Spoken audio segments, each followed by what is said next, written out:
It's midnight, I got bags under my eyes, I need to go to bed, but I keep thinking about things I want to make videos about. I'm really loving this process. Okay, so here's another thought that came to mind just before I was about to get up and finish for the night. People, well, especially young guys I talk to, are often quite afraid of future suffering. Yeah, they're quite afraid of future suffering, of the things that can go wrong, the pain they might suffer in the future, the loneliness, the regret, the remorse, for missed opportunities or just messing it up or getting it wrong or becoming homeless or being enslaved in a job they hate. Okay, so you're going to suffer in life. They're afraid of this suffering, but the fact is you're going to suffer in life. They don't know what the suffering is going to be, and the suffering that they're coming up with in their mind is often worse than it will be.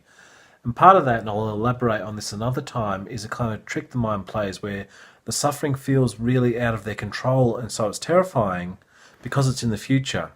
But of course, the future is out of your control. When you're in the present, when you get into the future, that moment is the present. You can deal with that then. You can deal with things that are in the present and you can change them. If you're homeless, you can set about changing that, okay? It's whatever the example is.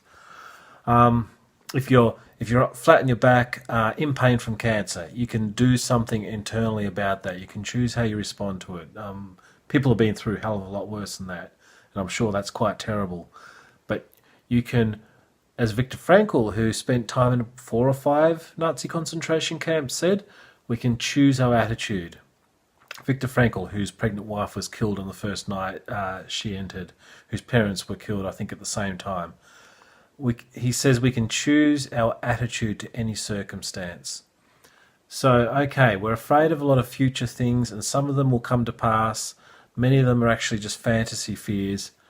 But the fundamental thing I want to say is no matter whether the particular thing happens or not, you will suffer. You don't get to choose not to suffer, but you get to choose how you're going to face it. And if you face it well, you become better at facing it.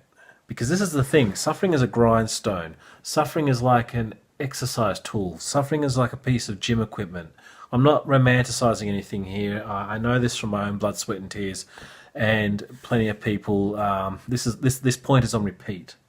And it's on repeat, but from naive people, sure, it's on repeat from a lot of people who know the hell what they're talking about.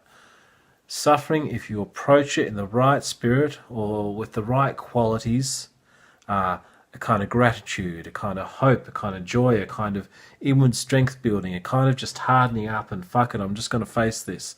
All these different things. Suffering, if you face it with the right mode, is an adversity which can strengthen you, even while it might break you and shatter you and wound you and etc in different ways. Man, even when you get shattered, you can rebuild yourself. That's like the phoenix rising from the flames. Okay, so you're going to suffer and you don't get a choice. You get a choice about the kind of suffering you're going to undertake in a way, or the mode in which you're going to face the suffering. You get a choice about the kind of suffering in the sense that you get a choice about whether you're going to voluntarily face it, or whether you're going to be dragged kicking and screaming toward it. There's a great Stoic saying somewhere about that.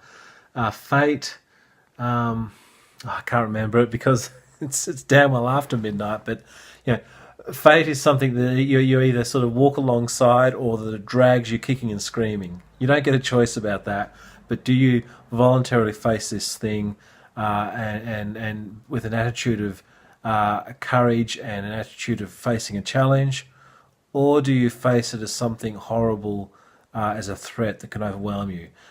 Which mode you face it in is going to arouse a whole set of different thoughts and behaviours, and it's even going to arouse different chemicals in your body and mind, in your brain. So, yeah, you're going to suffer. You get to choose, in a sense, the mode in which you face your suffering, and that means in some subtle but profound way that you get to actually kind of choose the suffering itself. Okay, I'm going to bed. Good night.